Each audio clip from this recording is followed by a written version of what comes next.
Well, good afternoon, everyone. Welcome to the Stern Policy Center at the Hudson Institute. It's a great pleasure to have you all here. My name is Peter Rao. I'm a fellow here at Hudson, and I have the privilege of moderating what I'm sure is going to be an outstanding panel with three very interesting and different speakers who come from different backgrounds and different areas of expertise. To my immediate left is my colleague at Hudson, Brendan Brown, who's a non-resident senior fellow here. He is the Chief Economic Advisor to Mitsubishi UFJ Securities International in London. Also has an affiliation as an Associate Scholar with the Mises Institute in Auburn, Alabama, and also in Brussels, as I was just informed recently. He is an expert in international monetary theory, the Austrian school in particular. He is an expert in Japanese monetary theory. He is a student of international financial history and has published widely, been a commentator on CNBC and Bloomberg, and in numerous other outlets. To his left is Ted Bromund. Ted is the Anglo-American Senior Research Fellow in the Margaret Thatcher Center for Freedom at the Heritage Foundation. Ted is also an associate professor or associate scholar at Johns Hopkins SAIS, where he has taught grand strategy, and before joining Heritage, he taught in the grand strategy program at Yale. Ted is one of the foremost experts on Brexit and on the UK-US FTA, and so we're grateful that he's here with us today. And then on the far left is Samantha Job. She is the political and security counselor at the British Embassy here in Washington. She's been with the Foreign and Commonwealth Office for 24 years, started off in Tunisia and Libya. This isn't her first stint in the U.S. She also worked at the UN mission, the British mission in New York, has worked on issues from the ICC, the International Criminal Court, to the Middle East peace process, to nonproliferation at the UN, and we're very grateful that she's here to give us the British point of view on the UK-US trade relationship, the looming FTA, as well as the broader security, economic, and political dimensions of Europe and the U.S. Just a quick note on housekeeping. We're scheduled to go until 2. I've asked each of the panelists to give about a 10-minute opening, and then we'll move to Q&A. And in order to facilitate that and make sure that we can get to the more interesting, meaty part, the strategic questions that each of them will address, I thought I would just give a very quick tick-tock overview, blow by blow, of how we arrived at the present moment. A year ago, in 2016, I think the first real major political shock, electoral shock of the year, was the June 23rd referendum, the Brexit referendum, in which the British people decided to exit the European Union. It spelled the end of the Cameron government and made way for Prime Minister May, who has spent the last 8 months deciphering exactly what Brexit actually means. We heard her at Lancaster House in London, building upon the themes that she outlined in Birmingham at the Conservative Party conference in October, and has decided, as far as we know, in the rough sketches that we have thus far, that number one, the UK is going to take back control of its borders and take back control of its judicial system, which means, of course, exiting the single market, since the free movement of people, or the free movement of workers in the Treaty of Rome is one of the requirements for the single market. It also means that the ECJ will no longer have the regulatory writ it does over the British economy, that the British court system will now be adjudicating those questions. And relatedly, she has also announced that Britain will, in some form or another, exit the customs union, which means striking a series of free trade agreements, not only one with Europe, which she has announced, but also with the Americas, Asia, and elsewhere. Which takes me to the second big political shock of 2016, and that, of course, is the election of one of the few people who accurately forecasted Brexit, Donald Trump, as president of the United States. And so, after the president's inauguration, the first head of government to visit the U.S. was Prime Minister May, and I think many of the subjects they discussed, as far as we know from the press reporting, was what one would have heard from a Cameron-Clinton meeting, with the notable exception of a U.S.-UK FTA. So that is by and large the state of play on the continent. There has been preparations amongst the remaining EU 27 for these negotiations. There's now talk of Article 50, of course, being invoked this month of the Lisbon Treaty, which is the method by which one exits the European Union, and then we will have an 18-month negotiation or so. But to set the scene, to give us an overview maybe of the political economy of Europe, I thought on the real strategic questions I would turn to Brendan for his remarks. So go ahead, Brendan, the floor is yours. Well, thank you very much, Peter, for your introduction. I think the Trump administration faces an essential dilemma in plotting its path towards Europe. The European hegemon, Germany, is determined under its present chancellor to preserve the status quo as defined by the EU and monetary union. There's no going back from Merkel's point of view. Her last 20 years has been invested in this project, and to tell the Germans now that it was almost all a mistake is clearly going to be a political loser and a moral loser in every way for her. Merkel and Draghi, in many ways, are the unloving couple on which the status quo in Europe depends. Merkel needs Draghi to do all the backdoor operations of supporting banks and sovereigns without it being explicit.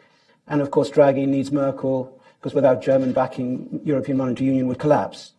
And yet, from a global or American point of view, this status quo is clearly non-tenable. Monetarily, everything can hold together when there's a fantastic bubble going on in global markets and credit spreads are at their lowest ever. But at the first sign of trouble or the next financial meltdown or crash, the European monetary architecture is really in mortal danger. So the question for the Trump administration is it best, meanwhile, not to engage with German Chancellor Merkel, given the status quo she's fighting for is untenable, and wait to see what happens, and meanwhile concentrate on the special relationship with the UK? Let's go ahead with the traditional ally Britain in negotiating free trade deal, and maybe that can become a model for deals elsewhere, particularly with Japan, and maybe even we get a Japan-UK trade deal. And engage with Germany at a later date when we see what's happening in the European status quo and what happens. That's quite a tempting approach.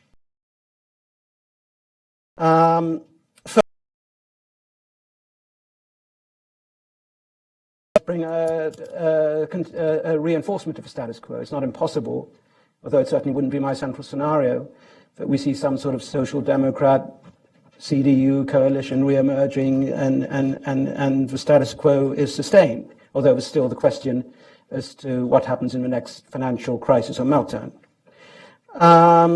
Second, it's far from clear how well-founded in present economic reality a UK-US alliance is. It was one thing to have a UK-US alliance under Reagan-Thatcher, where both were committed to a free market ideology.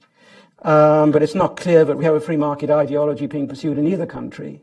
And there are potential frictions. If London decides that the only way to sustain its financial centre is to go back to the 1960s, 70s models of an offshore centre, tax haven, deregulation, that could be direct competition to New York and a lot of the people who Trump has appointed in his cabinet in particular. So it's not clear that's going to be a frictionless route either. Then we come on to the question of Trump wants to do a deal with Putin. That requires a key participation of Germany. After all, one of the elements in any bargain with Putin is access to German capital again. It's best if the deal with Germany and Russia is coordinated with the US and cooperative with the US, not a result of a special negotiation between Germany and Russia and a sort of romantic relationship coming forward again, and particularly given the interest of the Trump administration in weaning Germany and more particularly Russia off Iran. So that may conflict or emphasizes the need for Trump to develop a relationship with Merkel, even although she may be fighting for an unsustainable status quo.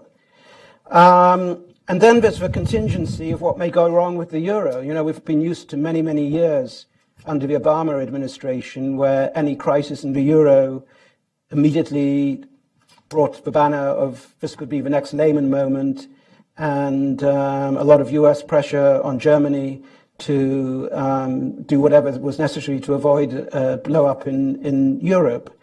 In many ways, the Trump administration, one would hope, would be prepared for the next crisis. And that requires having some vision to put forward, which might in fact be more acceptable in Germany in many ways than next time pay up whatever it takes to keep the whole thing going. And then there's a question of France. Ultimately, if and when the status quo does break in Europe, it's pretty hard to imagine Europe ever coming together again without a solid French-German relationship. So Trump has to nurture relationships with France in the realization that that is key to the rebuilding of a European integrated free market. But in the process, if he goes too close to a German hegemon, that could annoy France. On the other hand, if he goes the relationship with France could build up a romanticism in France about what's possible. So there are all these dangers along the way. And in many ways, also, there's the question of currency war. We've already heard Trump administration complaining about currency manipulation in Japan and Europe. And there is a problem of currency manipulation, and that problem of currency manipulation is very much one of monetary manipulation. Japan keeping long-term rates at zero, Europe keeping interest rates negative, persisting with QA well after sell date.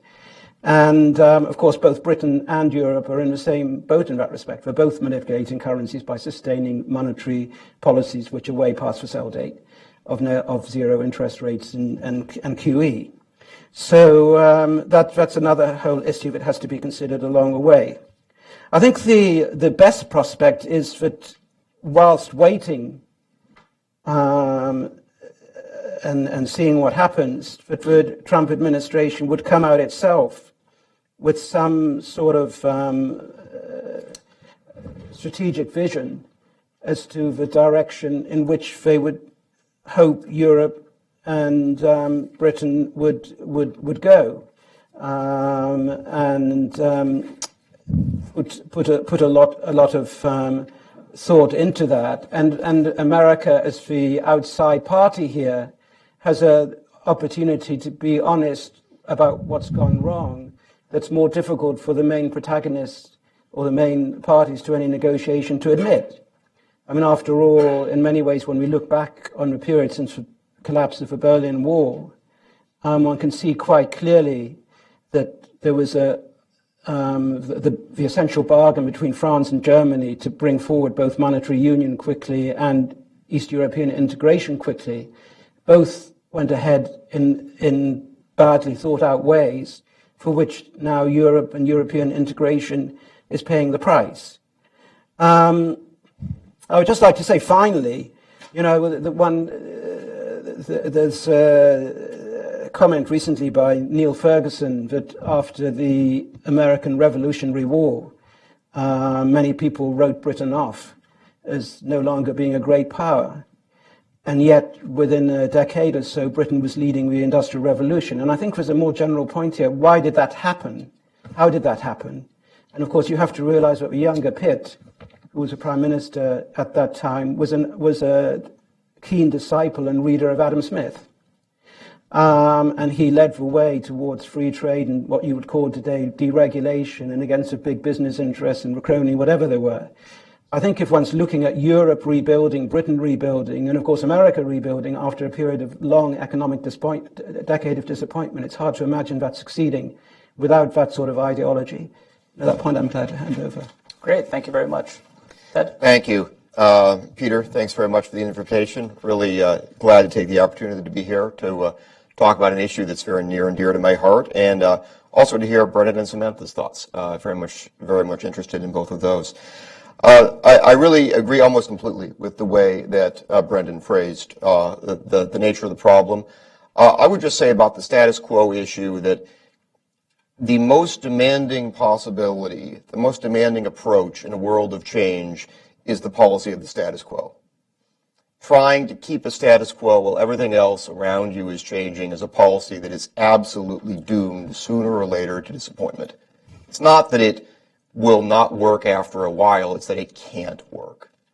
And I very much agree with the way Brendan has phrased the central dilemma that's facing Germany.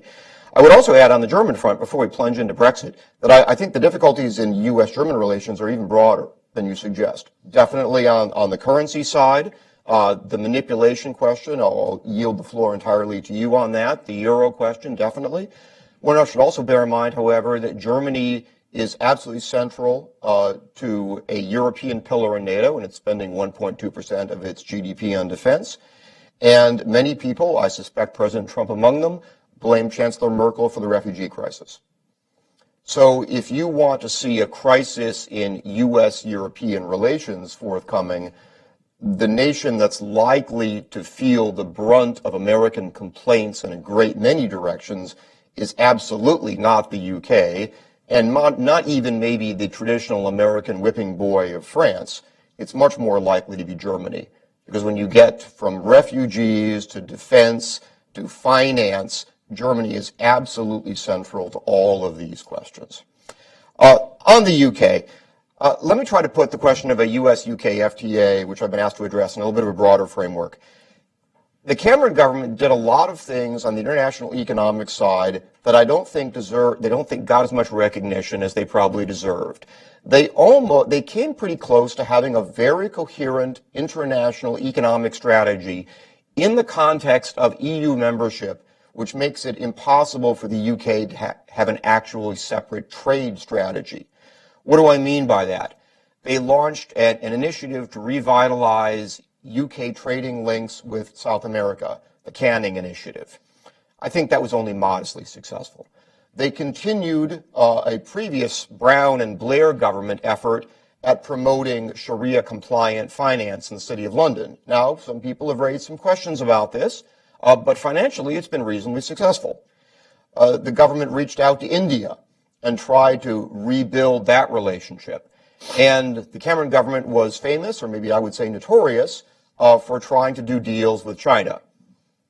All of this, when you put it together, looks like the effort of a government that almost thought it might leave the EU and was doing as much as it could inside the constraints of the EU to try to develop an independent foreign economic policy that wasn't solely reliant on Europe, either legally and bureaucratically or in the real world of trading and finance. So this was a long time coming. Now that Britain is going to exit the European Union, it is logical, and I have to say that I'm not at all surprised that they have decided to leave the single market and the customs union. What is the point of giving Liam Fox the job of negotiating lots of trade agreements if you're not planning on leaving these entities? That, to me, was always in the cards. So a logical place to turn is, of course, the United States. It's my view that if Britain had not entered the EEC, not then the EU, in the 1970s, we would already have an FTA with the UK. After all, I say no ill of the nation of Jordan, but we have an FTA with Jordan. If we have an FTA with Jordan, I think we would have had an FTA with the United Kingdom by this point. So the problem has always been fundamentally, for reasons we all understand, on the British side. But I would immediately add that we should not approach this in a selfish sort of way. The British are not going to want just an FTA with the United States. I suspect that the first FTA that the UK signs will probably be Australia, New Zealand, and maybe Singapore. There are a lot of reasons why that's a good choice. One of them is the governmental reason that these being parliamentary systems, they can act with a little bit more speed than ours is inclined to on matters of trade. And there are also, of course, enormous trade and historical and personal connections that make that an attractive option. But there will be other deals as well. We haven't mentioned Canada. Strongly suspect Canada. We've already mentioned Japan. Japan has been mentioned. Liam Fox has, I think, mentioned that there are upwards of 35 nations that the British are already talking with. Now, it's interesting. I talked to various British diplomats and non-diplomatic sources, and everyone has a different sort of valence on what you're allowed to do before you trigger Article 50 and what you're allowed to do in the 2 years after Article 50 is triggered. Are you allowed to have conversations? nudge, nudge, wink, wink negotiations? Are you allowed just to chat informally? Everyone has a different sort of phraseology on this. And I think one thing the British government maybe could do a slightly better job of is making it clear what it thinks the boundaries of the permissible are. In my view, backed up by some, though certainly not all legal opinion in the United Kingdom, it is perfectly proper for the UK to negotiate after it triggers Article 50, provided it does not enter into any new trading arrangements until it formally leaves the EU. That is the view that I would urge, and I think it's a legal and a very common sense point of view as well. If you're going to get out, why would you not start negotiating? Let's talk more specifically about the content of a US-UK agreement. The biggest immediate economic gain for the British leaving the EU has very little directly to do with the United States. It's the ability to again become an importer of cheap food. Getting out of the common agricultural policy and returning to Britain's traditional 19th century policy of free food imports. This is what the Anti-Corn Law League, this is what free trade in Britain really meant in the 19th century. Cheap bread. Maybe today when carbohydrates are bad, that was sort of a bad slogan. But this is the single biggest immediate gain, and it has very little to do with the United States, except insofar as one of the places that's a cheap food supplier is the United States. But this is not something that is really directly under the control of a US-UK agreement. It's something the British can do unilaterally, and I very much hope they will. There are two sort of components to a US-UK trade agreement. Everyone always says trade, and we think about the visible side right away. The visible side is important. US-UK trade, about $55 billion a year each way, almost perfectly balanced. The UK is a high-wage economy. We're a high-wage economy. There are no concerns about undercutting. We have very comparable standards on almost anything you'd care to name. So from that point of view, the US-UK deal on the visible trade side is pretty easy. How significant is it? It's economically significant, but it is for neither of us is it a revolutionary development. Our trade is already quite free, except in the agricultural realm, thanks to the Common Agricultural Policy. It's already quite free, and the trade is already quite large. So a free trade agreement would be a net positive. I have no question about that, but it will not be revolutionary for the UK or for the United States. Both of us are too big for that to be a reality. The more interesting question, and the place where I'm afraid less real thought has been put in, is on the financial side. Because a friend once said to me, simple-minded people think about trade. Smart people think about investment. Because investment is where tomorrow's trade comes from, and a lot of other things that are going to come tomorrow as well. And I don't think there's been nearly enough discussion and thought on both the American and the British side of what do we want to get out of this on the investment side. Let me just, in closing, suggest three possibilities. We could go for a very simple financial agreement that would simply say, you'd have to treatyize this language, but you'd simply say, look, realistically, the U.S. is incredibly open to British finance. Do you know, by the way, that Britain has invested 1,000 times more in the private sector in the United States than China has? It's worth bearing in mind. So obviously, we're very open to British finance. The UK is obviously very open to American finance. How about we just agree that we've got a really good thing going and we're not going to screw it up? Because we do have a really good thing going. And our primary goal should not be to make a mess of it. Yeah, well, we could do a very simple agreement based on that. Or we could try to get a little bit more daring. We could say that industries in the city and industries on Wall Street that are regulated by given regulatory authorities shall have free movement of peoples and free work visas between them, visas to last for a period of 5 years renewable, provided there is an agreed work contract available in the other place. So that's not free movement of peoples. It would be free movement of peoples within a fairly tightly defined sector. But there's already a lot of movement of people between the city and Wall Street. Obviously, we have a language, at least we pretend we have a language more or less in common. And it's already one of the gripes, certainly that I hear from friends in the city, that it can be a little bit inconvenient to get Americans in the city. It always works out in the end, but it's a little more tedious maybe than it needs to be. So perhaps we go for some sort of work permit agreement in sectorally defined industries. If we do that, I would put in a brief plea that we do the same thing in higher education, which is another area where there's enormous transatlantic traffic, where frankly, I mean, my doctoral advisor was British. Most of the faculty I studied with were British. So we already hire lots and lots of British DPhils. How about we just regularize that? I once had a friend who taught in the American school in London and was relieved of her position because it was discriminate. You had to hire EU nationals to teach.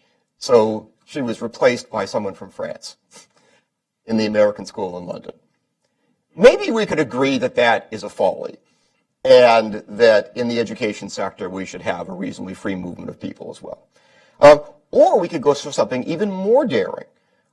Maybe we say, listen, the city and London are the two most important financial centers of the world. A lot of the visible world is going down the Internet of Things road. How about we make the U.S. and the U.K. the leader of the Internet of Payments? And we deliberately design a treaty that takes a sandbox approach to encouraging really radical experimentation in finance, not for the entire sector, but that we deliberately try to allow a lot of experimentation in this environment and try to build on the advantages that we already have. Make the U.S. and the U.K. the most friendly place in the world, not just for trade, not just for investment, not just for the movement of people involved in investment, but for new ideas and innovative ideas about the financial sector writ large. Obviously, there are risks. At some point, they might even become systemic risks in that kind of experimentation, which is why I like the sandbox approach. But why don't we say, if you have an exciting idea in investment, come to Britain or come to the United States. And frankly, it doesn't really matter where you come because we've got the same deal for you, so you work it out.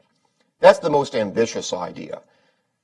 I suspect that we'll probably end up falling into none of those, and we might take a little bit from all three of them.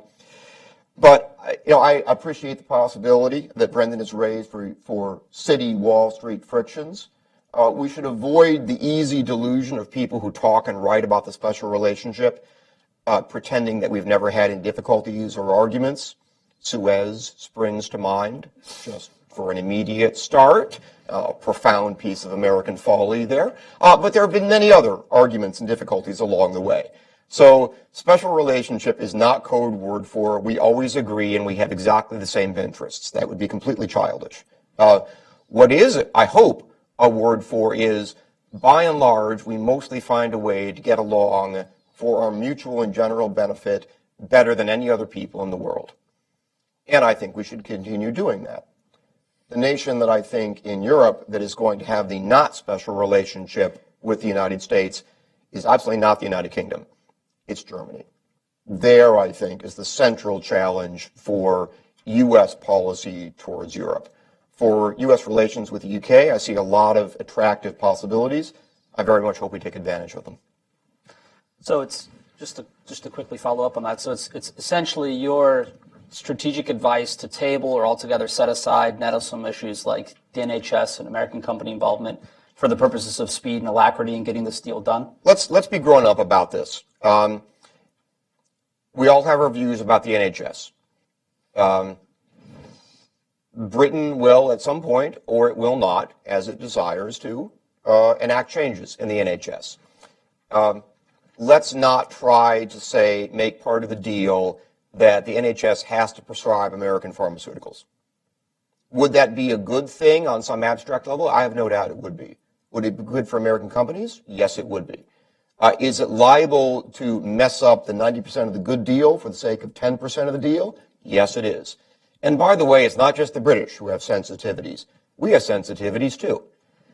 Do we want, for example, an FTA that would require states, cities, counties to engage in completely open contracting? Contracting was a very big deal, still is, in the proposed, I think, dead U.S.-EU trade deal known as TTIP. I have no doubt that American states and cities and counties should try to find the best deal for the taxpayer, and that frequently doesn't mean buying American. But this is a sensitive point for us, particularly within a federal system. By the way, we also don't like geographical indicators. You know, they make cheddar cheese in Wisconsin. You know, the Greeks hate the idea that we're making feta in the United States and want to stop us from calling anything feta. So we're sensitive on geographical indicators. How about we just agree that we all have certain points of sensitivity, some of which are not particularly economically rational, and we just agree, like mature people, to let them all drop. And maybe at some point in the future we come back to some of these things. The big gains are on tariffs in the really big sectors and on the investment side. All of the other fiddly stuff has the potential for 10% of the gains and 90% of the problems. So drop it. Great, thanks, Samantha. Still scribbling. And I hope you don't feel the need to respond to everything that was said. I'm not going to respond to everything that was said. I'm going to do the... No, I'm not going to say that. Oh, say it. I'm going to take a slightly different tack, which is to talk about the special relationship which underpins all of this. Because I think it's very easy, as we've just heard, to think that doing a trade deal or an FTA will just be super quick and easy. Or that in this new era, the US and the UK want to be everybody's best friends, and therefore this deal can be done on the back of an envelope in 3 weeks. There is no trade negotiator, or frankly, negotiator in the world who works like that. Everyone will go into this conversation with a lot of things that they want, a lot of things they don't want, a lot of grey areas in between, and it will take some time. And I quite like the approach of, can we just put some kind of fence around the fiddly difficult bits? But I expect there will be fiddly difficult bits, however we go into this. So it's absolutely right not to take a simplistic approach to it. I'm going to talk a little bit about what that underlying special relationship, where it comes from. It's the anniversary this year. It's a nice thing to talk about. And so I can't resist a Churchill quote, because you can't really talk about a special relationship without a Churchill quote. And I chose this one, which was when he said, "We must never cease to proclaim in fearless tones the great principles of freedom and the rights of man, which are the joint inheritance of the English-speaking worlds, and through which the Magna Carta, the Bill of Rights, habeas corpus, trial by jury, and the English common law find their most famous expression in the American Declaration of Independence." And the reason I picked that quote is because that approach to the rule of law and the sort of freedoms and common values is what underpins it. And yes, there are new political atmospherics on both sides of the Atlantic, but I don't think those fundamentals have changed in any way. I'll give you a few fun angles to that. When we talk about the special relationship, it's got lots of different strands, but one of the fun ones to talk about is the language. So divided by a common language is the famous phrase in this one, and I'm a professional diplomat, and I love the example of this I love to use is the one that you just used. The word to table in American English means to take something off the table. In British English, it means to put something on the table. I am tabling as a new suggestion. And the reason I picked that example is because even in our world of diplomacy, international relations, where we think we're all talking the same language, there are times when we're not, or at least we need to be extremely careful to make sure we understand each other. And that actually doesn't matter which side of that conversation you're on, but it's always worth having in mind.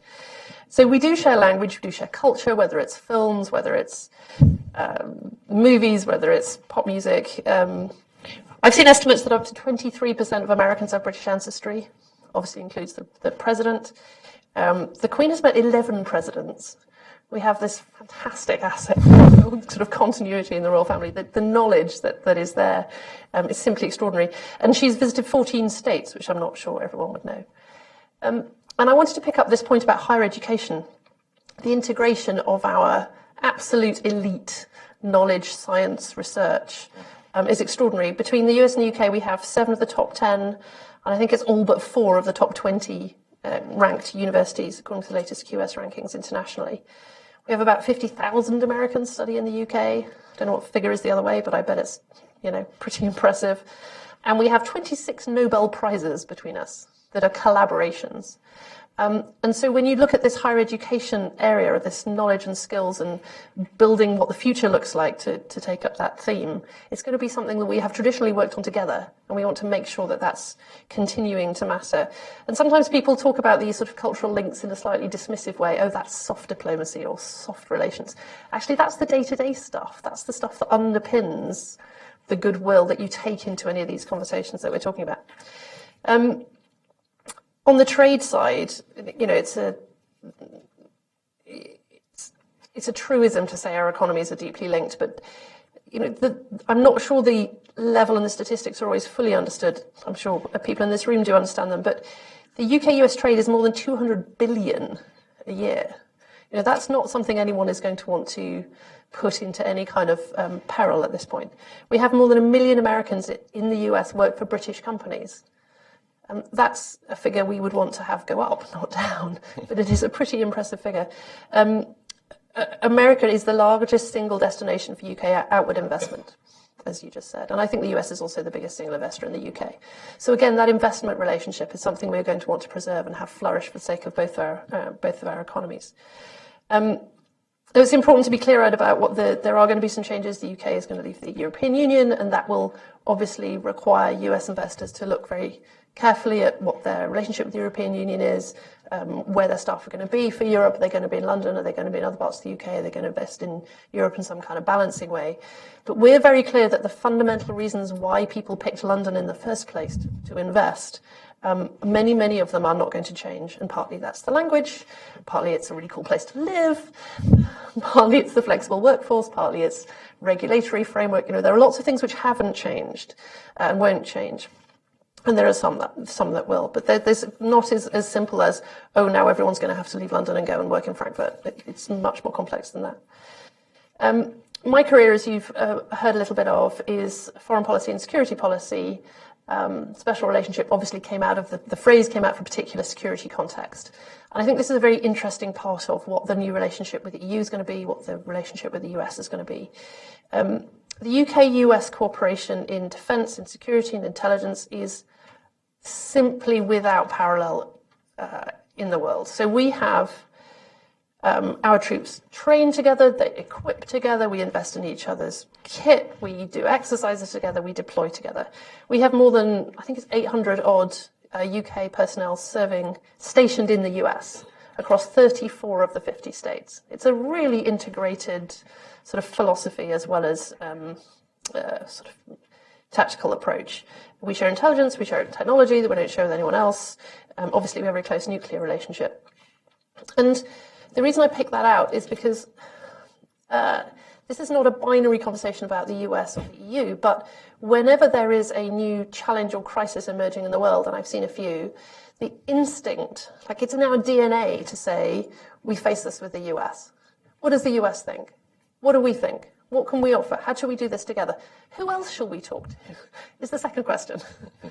And who else shall we talk to? Might be the EU as a whole, but frequently it's small groups of countries who have an active interest or influence in the country or the situation that we're trying to fix. So it may be a truism, and it's absolutely true. We operate together in NATO. We are the Security Council permanent members. We operate together in G7. There are other formats and arrangements of countries in which we operate together, whether that's the coalition, a global coalition against ISIL at the moment, but it might be quads and quints and all these sort of diplomatic technical terms. But it basically means small groups of countries getting together to try and tackle a particular problem. And that is always going to be something that we instinctively do with the US, and it's always been something we've instinctively done with Europeans, but not always with Europe as a whole. Sometimes yes, sometimes no. So it's going to be interesting to see how that works, but the overall approach to it isn't going to change. So just talking about that relationship. I'm absolutely delighted by this photo, by the way. I was even more delighted that I'm also wearing red today. I must have that was kind of. We have a lot in common right now in how our two political leaderships sort of came to power and how they look at the world. And the particular point is to say they both came into their jobs as a result of an expression of a wish for change, which I think everyone has reflected here. A lot of people in both societies have felt left behind by the pace of change, by globalization, I would also say, by the pace of change technologically, the pace of change socially. And so how both on both sides of the Atlantic, our leadership has stepped up and said, in case Prime Minister May on her first day in office, that I want to be able to help that group of people who are feeling left behind. I want to look at economic and technological change in a way that everybody benefits from. And I think that's going to be an interesting part of the conversation on both sides of the Atlantic as we look forward into sort of how we do that, and can we do that in the context of how we're working together economically. Excuse me. It is March. Everybody knows what's going to happen in March. We're going to trigger Article 50. We don't know exactly when in March, by the way. If anyone was going to ask me that, I don't know yet. But it will be before the end of the month. And that will be the start of a 2-year process. It won't be a hasty process. So I think there's been a lot of, instantly the world is going to change when we trigger Article 50. It isn't. Some of the atmospheric certainly will change in the way we're describing, but it is a 2-year process. It will probably pass quite quickly for those who are involved in, in trying to get this done in that self. But we're not looking for an off-the-shelf easy fix. We're looking for something which is an agreement between an independent, sovereign United Kingdom and the European Union. We want it to be a sort of mature relationship that both sides benefit from. We want to... I won't go through the sort of 12 objectives of the government that they've set out, because I can if anybody really wants to. It's a reasonably long list. But the themes, I think, are worth picking out. So I'm just going to read some of them that might seem familiar in a US sort of political context. One of them, regain control of our laws by ending jurisdiction of the European Court of Justice. Regain control of immigration from the EU. Protect workers' rights and that they keep pace with the changing labour market. Seek a bold and ambitious free trade agreement with the EU. That might be the first one we sign. New trade agreements with countries outside the EU. But also, you know, as one of these 12 objectives, maintain Britain as one of the best places in the world for science and innovation, ensure cooperation in the fight against crime and terrorism. And we talk a lot about what's the economic relationship, the trade relationship, the investment relationship with the EU going to be. But there are huge areas of defence and security and what I call national security, counter-terrorism type cooperation, which is done through the EU and with the EU and acting with the EU internationally, that the EU may not want to lose and we may not want to lose, because a lot of those sort of transnational type threats, we want to be cooperating to sort of raise everybody's standards. So a lot of that agenda will sound familiar here, the sort of the priorities, the way they want to go. The EU has 53 free trade agreements, correct me if I'm wrong. We're probably not going to get 53 done in the first year, so there will be this, who do we talk to, which are the key ones, how can they, will they be models for others? There's going to be sort of a big challenge ahead. Conversations about what the shape of the US-UK FTA are going to look like will, in my personal view, not be as simple and as straightforward as some in the media might make it look, but the goodwill and the determination to do something and to do it well will be as strong as we're hearing. So well, I think one of the important things to talk about is Boris Johnson, who's our Foreign Secretary, always loves talking about the fact that we're leaving the European Union, but we're not leaving Europe. What he means by that is we support the choice of other European countries to be part of the European project.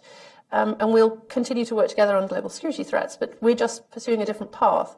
But that path isn't an inward one, it's an outward-looking one. I followed the campaign extremely closely, within the constraints of being in Washington at the time. But during that campaign, nobody said they wanted a sort of smaller role for the UK in the world. They all said they wanted freedom from some of those European, as they saw them, constraints to get out into the world. It was a much more global outlook, want to be trading more freely internationally, want to be acting on a global stage. So that's what we're expecting our future to look like. And it has to be said, if you're looking at close relationships with people outside the European Union, this is absolutely the first one that we think about, as do you. I think there's no clearer example of that than the special relationship. So if our question is, what's a special relationship going to look like in a Trump administration and a post-Brexit world, I think it's going to look stronger than it looks now, not weaker. Did you have a two-finger follow-up you wanted to add? Yeah, I was very struck by your mention, obviously, of close defense and security intelligence cooperation, which obviously I entirely agree with. It just reminded of, I was having dinner last night with a friend who I won't name because he holds a position in the U.S. government, served in Afghanistan, and is now in a teaching capacity at a service institution somewhere in the United States. And he said that he's teaching the future military leaders of the United States. And he says that none of them think NATO is worth anything because they've all served in Afghanistan. And their experience of NATO is some useless Dutch general or some hopeless tiny little Belgian unit that takes 10 times more effort to support than value they actually deliver. And his closing line was, when any serious work had to be done, we go get the British and the Aussies and go do it ourselves. And so for the future leaders of the armed forces of the United States, NATO isn't NATO. NATO is the British. And then obviously outside the NATO framework, it's the Australians, who actually, when you actually have to go and take that hill, it's the Americans, the British, and the Aussies who go get the job done. And I really wonder what the future will look like in, say, 10 or 20 or 30 years, probably less than 30, when a lot of the veterans who served in Afghanistan and Iraq are at much higher positions, either in the military or on the civilian side, as we see in the current administration, and their experience of NATO and allied cooperation primarily comes down to you can rely on the British and the Australians to fight. The rest I'm not so sure about. I think that will go a very, very, very long way in ways that we don't see and can't foresee right now. But in 10 or 20 years, it'll be a reality. Thanks. If I could just ask one fun question, then we'll turn it over to the audience since I see it's almost 1:25. If I could go back to Brendan, it seems to me that a lot of the negotiations or the lead up to the negotiation between the continent and Great Britain are premised on basically the status quo economic situation in both countries, the relative weight between the two, their sizes, and so forth. But I'm wondering if you could don your forecasting hat. I know you've spoken a lot about asset price inflation, irrational exuberance, whether or not credit bubbles are on the horizon, and you did reference the back door through which the ECB transfers value from the north to the south. Do you see in any of these underlying monetary trends, ECB or Fed operations, any risks on the horizon that could in turn potentially upset or change either the politics of the continent or the negotiations themselves? Well, I think in Germany itself, with the elections coming in September, the transfers through the European Monetary Union are a big, big issue. So you only have to look at Der Spiegel or Das Bild to see that amongst a lot of the German population, there's a resentment at zero or negative interest rates at a time when inflation in Germany, if you measure it the same way as in the United States, is near 3%. And so we're getting squeezed negative real rates, and what for? Basically to support the Italian banks and sovereigns. So that's a live election issue. Now, I think the way the elections go in September in Germany will have crucial bearing in all of this, and that could be the first revolt, as it were, against the status quo if Merkel doesn't come through and be able to win a new position as forming a coalition. So yes, that could be the first challenge. But on your question of asset price inflation, I think the one statistic I would quote, which I'm sure many of you are aware of, is that the Bundesbank now has a 700 billion Deutschmark credit with Target 2 system, ECB. So essentially, Germany has about 30% of its GDP lent out to the ECB, which is then on lent again to the weaker banks throughout the system. That's a huge item, and if you get any sort of resurgence of tensions in global markets and these spreads beginning to widen out and even more money has to go in to sustain it, I think these are the sort of triggers that could break the status quo. Thanks. Well, I suppose we should open up to audience questions. If you can, please identify yourself, and you have an institution or organization that you're affiliated with, please mention that too. And try to keep your questions relatively short if you can. I saw you had your hand up first, ma'am. And wait for the microphone too, please. Thanks. Thank you very much. Alex Hall, fellow with the Atlantic Council, but also British diplomat. Speaking in my personal capacity, however, I very much would like to endorse a lot of what my colleague Samantha has said about the sort of default instinct for the UK to work very closely with the US on all foreign policy, security and defence matters. Samantha didn't mention it, but I would like to say there is also a default US instinct to sound out the British before engaging with the EU or the Aussies or other countries as well. So I think it's a two-way process. I think the bit I would like to probe the panel a little bit more on is that British Prime Minister Theresa May has gambled quite heavily in immediately pursuing this very strong relationship with President Trump. And although there are these very deep historical ties between our two countries, I would say that Britain has become a little bit more European than perhaps we realise. And on very many significant issues, there are profound differences between the UK and the US, whether it's approaches on climate change or sort of cultural issues like gun rights or, and this new US administration has some positions that are completely opposed in the UK, and there are a significant amount of people in the UK who feel quite suspicious towards the new US administration.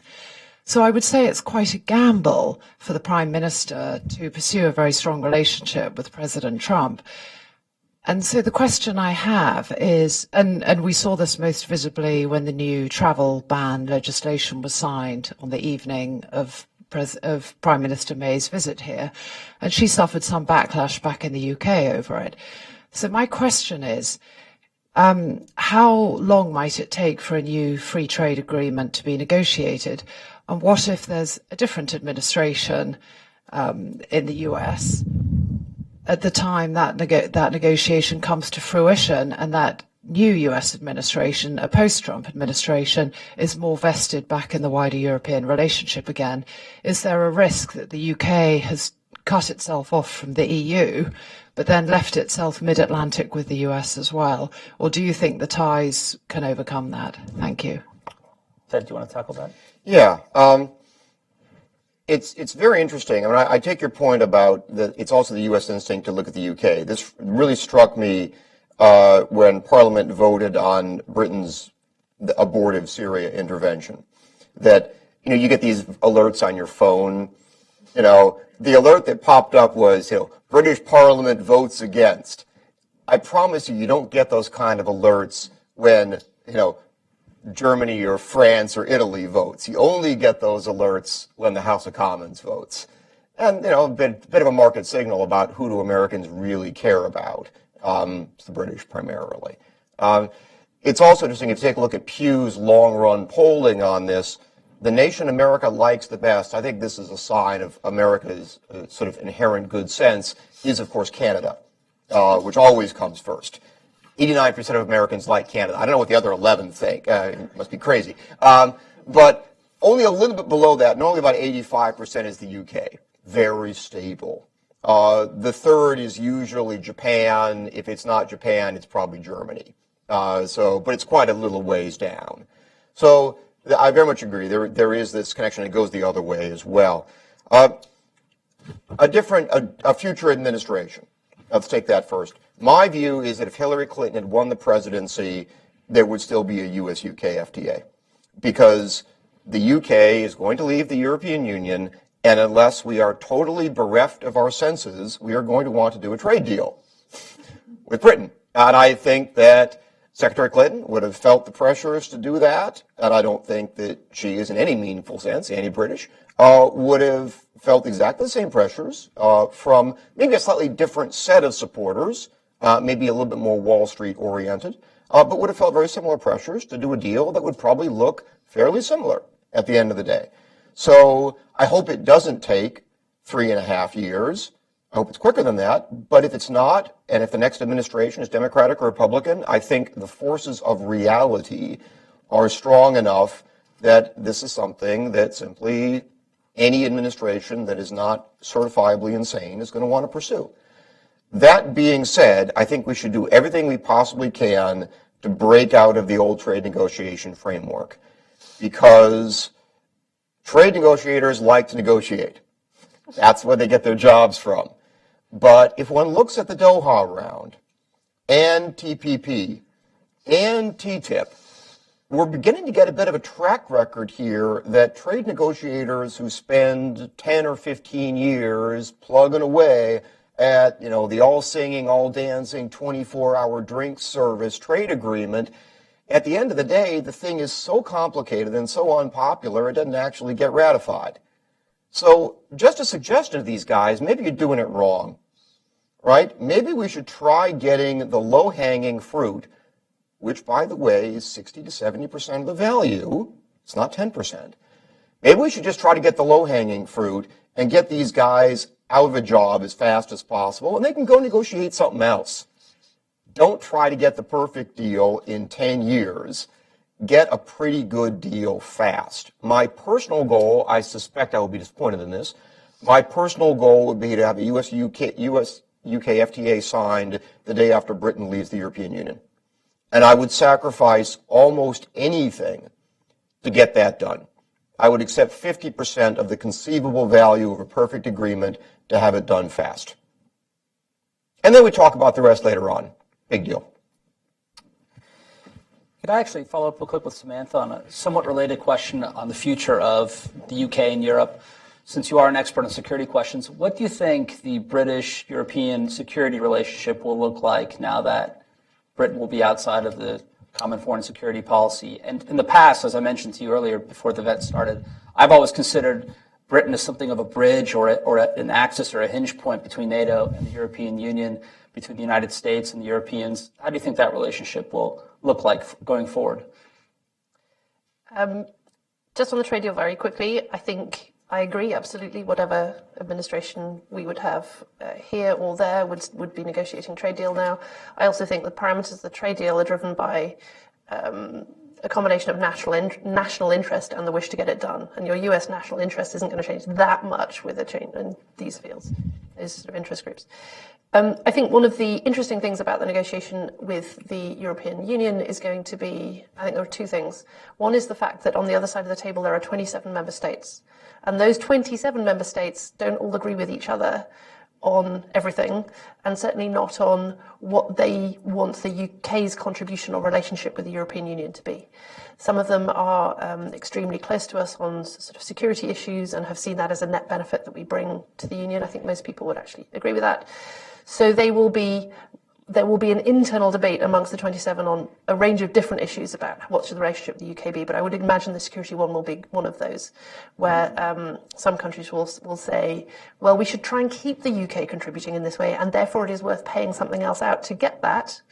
And other people will be saying, on principle, absolutely no, we don't want to cooperate with the UK on anything. And even if we lose some capability on the security side, or the intelligence side or something, then that's a price worth paying. So I think there'll be an internal debate within the 27. Speaking for the UK, I think we will be thinking about how much of a positive security, defence, CTE, whatever you want to call it, relationship with Europeans can we maintain and keep. I think our fundamental view on the difference between NATO's role in the world and European, specifically defence policy, isn't going to change, and we're not going to stop saying it just because we're not sitting at the table. We will carry on saying it, and we'll carry on saying it to people who are going to be at the table. So I don't think that will change. Our levers that we use to have that conversation will change over time. All right, this gentleman in the front row. Wait for the microphone, please. Hi, my name is Song Zhang, and I'm a journalist from Shanghai Wenhui Daily. My question is to Ms. Tate, especially.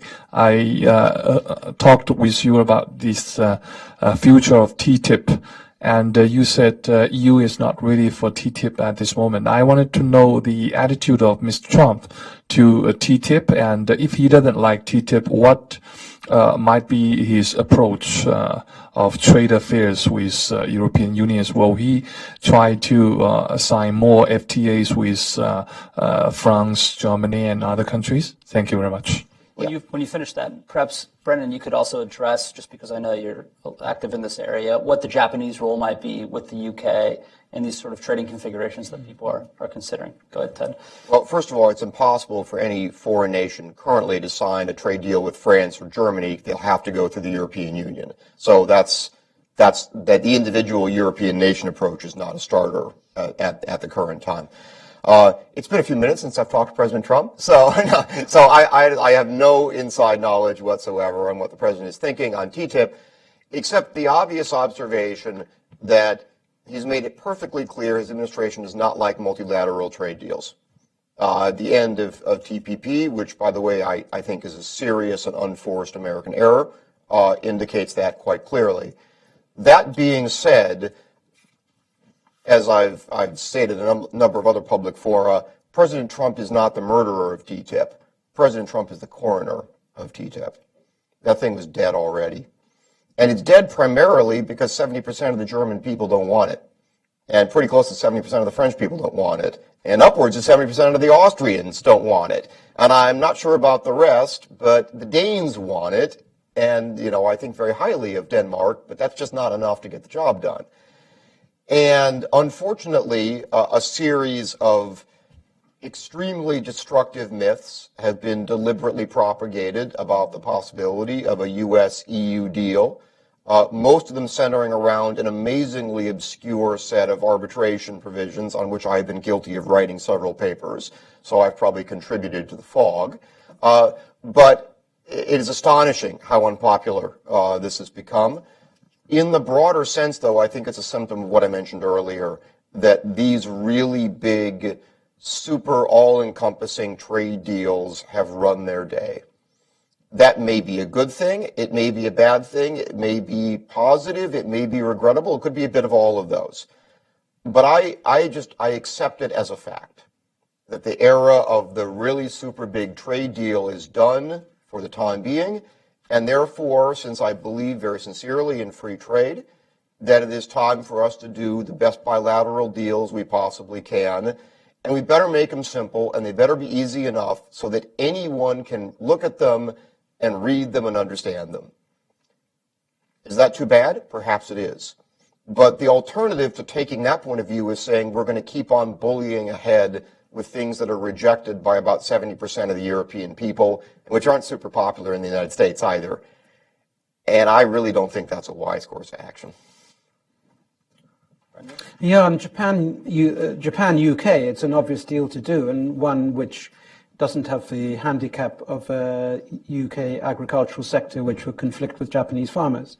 So the other advantage of a Japan-UK deal is it would very much stimulate German thinking, because if you give Japanese manufacturers free trade access into the UK, the immediate loser from that is going to be German exporters to the UK if they're subject to some sort of tax. So it may very well help in being a catalyst to that process. And I think, as I mentioned earlier, it can also be something which is a catalyst in the US-Japan relationship. So I think Japan is in every way a crucial trade partner for UK, and it's much better to go down that route than what one also hears sometimes of trade agreements with China, which I think would have a negative impact on all the other trade agreements that Britain would be trying to work out.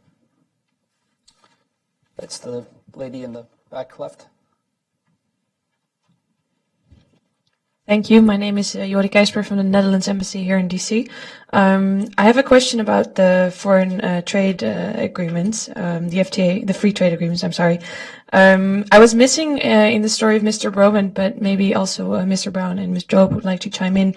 What I was missing is the aspect of trade in services, which might be a very big growth potential for both markets, but at the same time would have a big impact on a big shift, most likely, in terms of jobs, which is precisely an agenda that the current president here in the US has been elected to bring back to the US. And another that struck me in Mr. Bromund's remarked was the focus on financial sectors and educational elites, and that also seems to contradict the president's agenda of be standing strong for the regular American worker. So if you could please comment on that, that would be great. Thanks.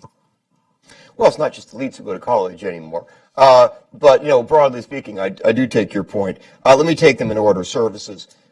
There is out there another international agreement, TISA, the Trade and Services Agreement, which is one of these big multilateral initiatives. And, I think this is kind of the shoe that hasn't dropped, is, now that TPP, at least from the United States point of view, is dead, if TTIP is dead, is the fire of the anti-globalization, primarily sort of a left-wing oriented crowd, does that turn on TISA next? They haven't really noticed it yet. And maybe we should hope that they don't, in which case I should shut up immediately. So there's that. On the narrowly US-UK, specifically services side, I think we can go a little bit down that road, but I'm reluctant to go terribly far. And the reason I'm reluctant to go terribly far is because you get into very tiresome details about harmonization of professional credentials once you start talking about services. What's a chartered accountant? How does chartered accountancy in the United Kingdom compare with being an accountant in the United States? In some sectors, for example, a British DPhil is an American PhD and vice versa, and no one really worries very much about the differences between them. There are actually some differences, but no one really cares. But do we really want to go down the road of making a free trade agreement depending on our ability to assess nursing credentials in the UK and the United States? Well, there's some value in that. But again, this, to me, falls into the category of things that is probably better avoided. Except, and this comes to the second part of your question, in what I guess you really rightly characterize as more the elite sectors. Look, they're the high-value sectors, right? And Wall Street and the city is where the money is. And you can frame it as a favor you're doing for the elite, but I would frame it entirely the other way. I'm saying, listen, we're not going to do a free trade deal with another country that involves the mass import of foreign workers. We're limiting personal mobility to precisely the areas that only really affect people who are mostly already pretty well off. So if anyone's jobs is at risk, it's the jobs of people who already work at Merrill Lynch or Goldman Sachs, or Barclays. And we're precisely doing it this way because we don't like the idea of broader permitting arrangements. So I think it rather depends. And education, let's face it, both the U.S. and the UK are absolute suckers for spending money on education, as proved by our titanic education budget. So I see that as a pretty easy sell if we decide to go down that road. But I think a Wall Street city arrangement is perfectly sellable from the Midwestern factory point of view. You say, how about those guys face some international competition for once, instead of you guys? Yeah, sounds good to me. To comment on that or no? Okay. I was just going to say that cooperation in the high-tech sector is something which is going to be, the world is going to change again. There is another technological sort of wave of change ahead of us. And if we can get our brightest minds to figure out how we're going to do that in a way which can be inclusive and doesn't bring another wave of people feeling left behind, then we should be trying to do that, not getting in the way. Yes, sir. Brian Marshall. I've been working with an international agency for the last few years on various assignments, Organization for Security and Cooperation in Europe. If, assuming that the United States is still a member of NAFTA, how might this affect an agreement with Britain, affect potential trade and investment relations for Britain with Canada and Mexico? Good question. There have been a series of individuals in the United Kingdom for years who've argued the UK should join NAFTA. And this idea has been raised, again, fairly recently. including by people like Dan Hannan, who I have an enormous amount of respect for. With all due respect to those people, I think this is a bad idea, however. And I say that for a couple of reasons. First, because although I'm a very strong supporter of NAFTA, NAFTA is now a very old agreement. The idea stems from the late 1970s. A lot of the text was done in the late 1980s. The treaty is a product of the 1990s. If we were to do NAFTA again today, we would almost certainly want to do it somewhat differently. And I'm not therefore, throwing blame on NAFTA as it currently exists. Why would the United Kingdom, which has the incredible what an amazing opportunity. The United Kingdom has the opportunity to design its foreign trade structure today, not 20 years ago. Why would it want to sign on to what is now still, in my view, a good agreement, but a rather old agreement? I don't think that has a lot of negatives to me. The second and more immediately compelling problem is you have to get the agreement of all three NAFTA nations to let a new one in. There are admissions procedures for NAFTA. It's possible. I don't think Canada would pose serious difficulties. I hope the United States would not pose serious difficulties. I'm less confident that Mexico would not ask for some sort of quid pro quo, maybe from the United States, in exchange for letting Britain in. And then you very rapidly get into a situation where you might end up with not only no Britain in NAFTA, you might end up with absolutely nothing at all. And I think that would be rather a worst case scenario. So I think the potential gains here for Britain are we wouldn't do that kind of agreement today. And I think the risks to the existing arrangements are a little more than I would probably feel comfortable with. So my mantra is always keep it simple. The simplest thing is a US-UK bilateral deal. Getting the Canadians, God bless, and getting the Mexicans, God bless, involved just adds more complications. Don't do it.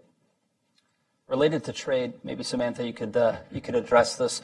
I'm just curious, one reads a lot here in the U.S. about the repatriation of trade competencies from Brussels back to London. And obviously, you've now set up an entirely new department for exiting the European Union. What is how is that process unfolding? Are you just working 24/7, and you and all your colleagues? What's the mood like within the Foreign and Commonwealth Office and your colleagues across government on that? And then, Brendan, kind of related to that, since you're in the financial services part of London, what is the sense on how equivalency might act as a substitute for passporting, if you can address that, and whether or not within the city there's a sense that can be a sufficient bridge, at least in the short term, provided that the arrangement, whatever is reached with the Commission on how equivalency can or cannot be withdrawn, is suitable. Maybe you could go first. Well, we didn't only set up one new government department, we set up two. So we had a new Prime Minister.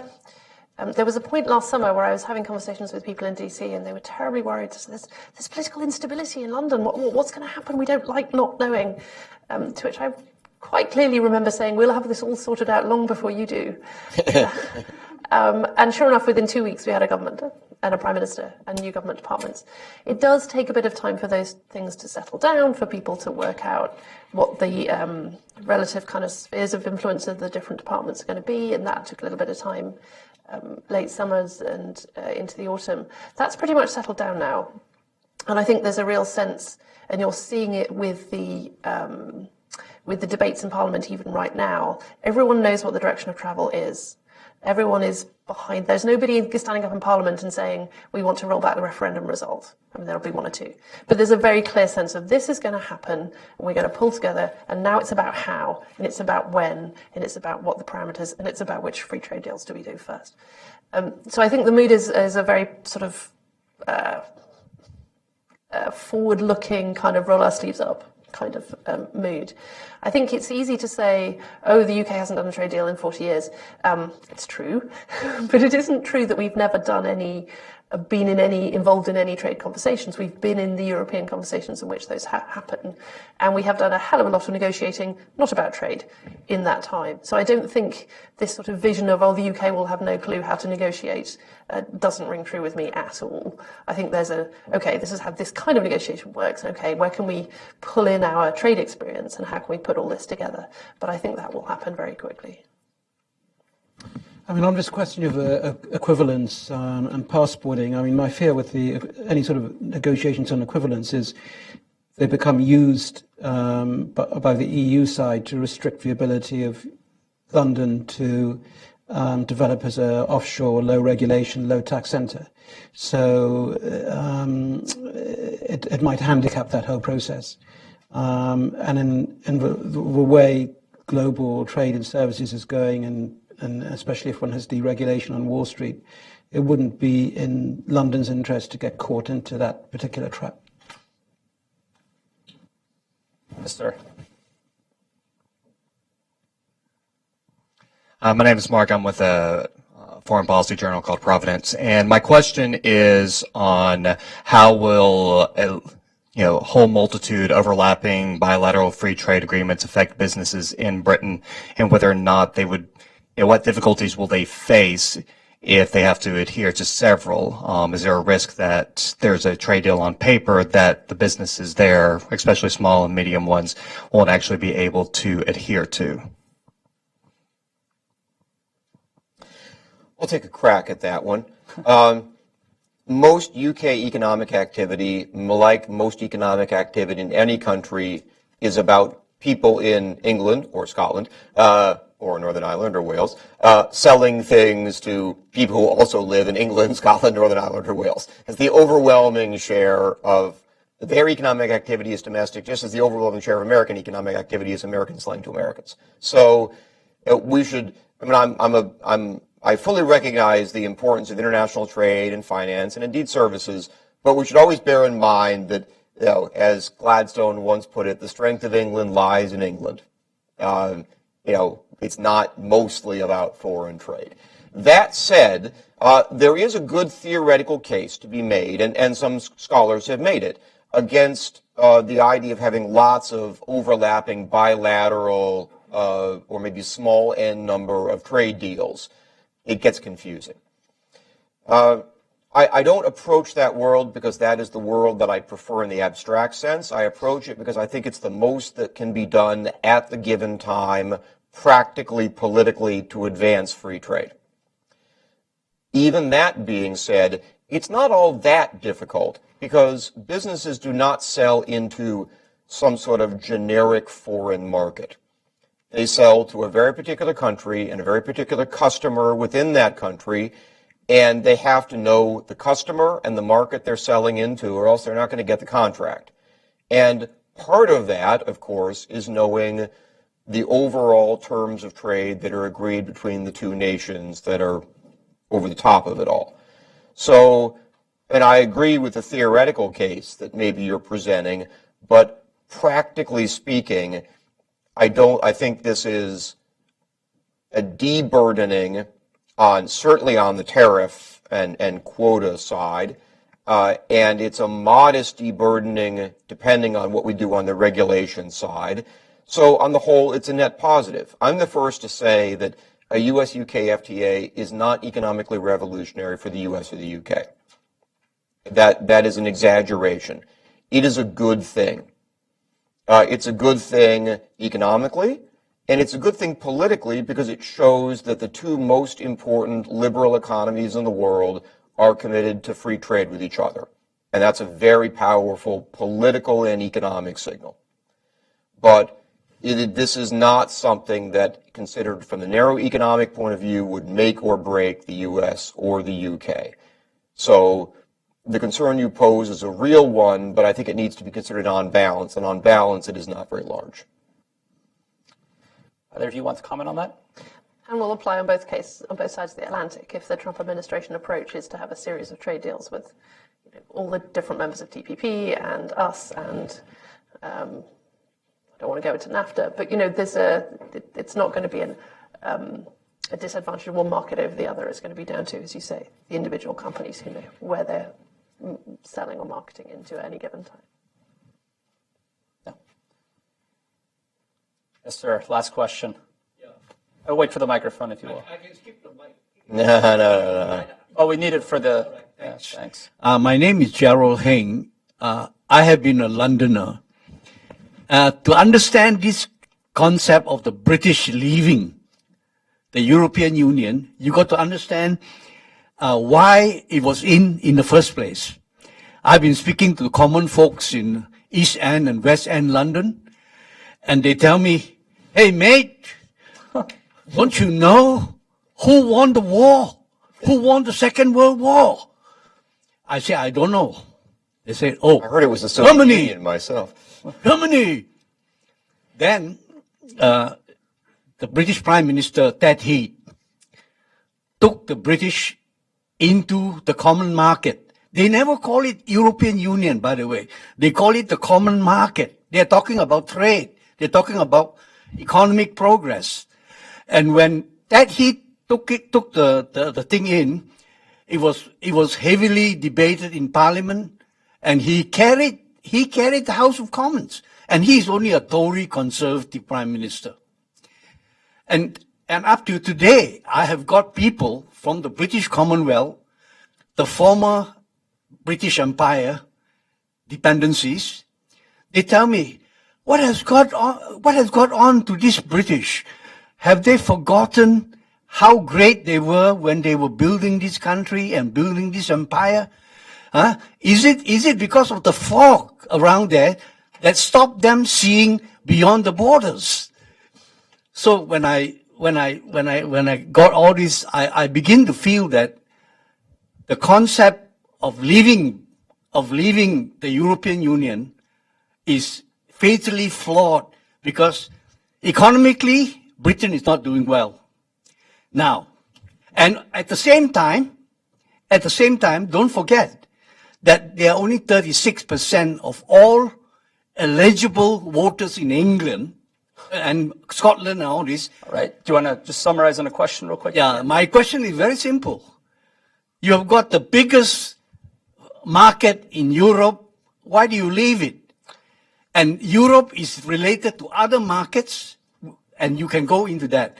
So my concept is that this special relationship shouldn't exist, because the British exit is not a foregone conclusion. Well, so I asked the panelists whether they could throw some insight into this matter as a matter of global trade. I think I would maybe rephrase it slightly and just say that there is a lot of, I think, worry, hesitation that something like 44% of British exports and goods and services go to the continent. Is this transition in a 2-year period where Article 50 talks and subsequently also a new relationship with Europe is going to be established? Is that really viable and possible, or are we more likely to experience a transition that then allows eventually to make way over a 5 or 7 year period into an FTA? You can give the technical answer. I'll give the political answer. There will be the 2-year period is, if we were doing trade models of the take 10 years as a time approach, is a very short time. And I think it's pretty well understood that there will be a need for transitional arrangements for people to get used to what the new systems are. But what the government's very, very clear about is that those transitional arrangements aren't going to be open-ended and kind of waffly and go on forever. It's really important that we know what's going on, that businesses know what's going on, so that people can plan for what the new arrangements are going to be. So it's a sort of planning process, not a kind of open-ended, we'll talk forever and, you know, keep going back to the difficult bits and no deal until it's all sorted out. Yeah. On the trade and economic point of view, a couple of points. The very broadest sort of level of this. Because of Britain's geographical location, it will always be very concerned with Europe, economically and security and lots of other reasons. The European Union, from the economic point of view, is a kind of a subsidy that encourages Britain to pay more attention to Europe economically than it would otherwise pay, a role that will always be very important for it given where it is. Europe is a low-growth part of the world, and I see no reasonable prospect that it will, in the near or distant future, become a high-growth part of the world. Therefore, the effect of the European Union is to further emphasize the extent to which Britain emphasizes its economic and financial interests in a part of the world that is slow-growing. Therefore, Britain will, on average, in the future, do better by diversifying its portfolio, removing the subsidy of focus on the European Union, and focusing more on other parts of the world, not only including the United States, but certainly including the United States. Does that mean that Britain will be better off in every single year in the future because of changes in European trading arrangements? No. But it is rather like a man who has a job with a company. The wise man who has a job like that doesn't put all of his retirement money in company stock. You diversify. Well, Britain is already diversified, right? Trade with the Commonwealth is actually larger than trade with the EU at this point, which is astonishing to me, but it's true, and the trends are only going in one direction. I would suggest that although Europe will always be very important for British trade and other things, that the role of Europe has diminished, is diminishing, and will continue to diminish, and that the EU is a subsidy encouraging the UK to focus on a declining market rather than an encouragement, which Brexit is, to focus on larger and more rapidly growing markets, which must economically, over the long run, be the right answer. Brendan, the last word. The last word, just on a slightly tangential topic, and I know there's not going to be time to go on this, but my interest would be what's going to be the trade-off to this US-UK trade relationship. What will by Britain helping the US in multilateral frameworks and other issues, whether it be the Middle East or other global policy issues, IMF, can Britain get US more favorably disposed to questions in the trade negotiation itself? So are there trade-offs in other areas that Britain should be working on and the US could be working on? Great. If everyone could join me in thanking our panelists. It was a great discussion. Appreciate it.